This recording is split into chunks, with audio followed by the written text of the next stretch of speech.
Okay, here's a work from home data entry claims processing job I think you'll really like, and this is a brand spanking new lead. It was just posted within the last 2 hours, and what's really cool about this job, they tell us it has the potential for a flexible schedule. So let's just jump right into it. So SkyGen has an opening for a claims intake processor level 2. It's full-time remote anywhere within the United States, and you work Monday through Friday from 8 a.m. to 4:30 p.m. Central Time Zone hours. But you don't have to live in the Central Time Zone, just translate your local hours to those hours. And look here, they tell us this one has the potential for a flexible schedule, but you do need to be available for occasional rotational weekend coverage. So what you're going to do in this position is enter data from insurance claim, authorization, or member reimbursement requests, and log unclean submissions so rejection letters are generated back to the servicing provider and a record is retained in the system. And you'll do that while navigating efficiently and effectively through the imaging software to retrieve claims and authorizations for data entry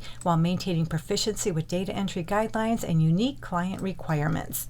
And all you need for this job is a high school diploma or equivalent, and they'd like you to have about 1 year experience in data entry or transcribing services, preferably related to medical or dental claim submissions. You need to successfully complete a pre-employment online alphanumeric data entry assessment. You have strong data entry and typing skills, as well as excellent attention to detail and a high degree of accuracy. And they have a couple preferred qualifications, and they're just preferred, they're not required. They prefer you have 2 years experience in data entry or transcribing services, and they also prefer you have about 1 year successful experience working in a remote environment. And scrolling a little bit further down this job description, they tell us they'll pay you between $16.49 and $24.74 per hour. So there you go. Hopefully this one works out for you. And if you're looking for more jobs similar to this, check out this video right here. And thank you so much for visiting. I truly appreciate your support, and I'll meet you on the next job lead.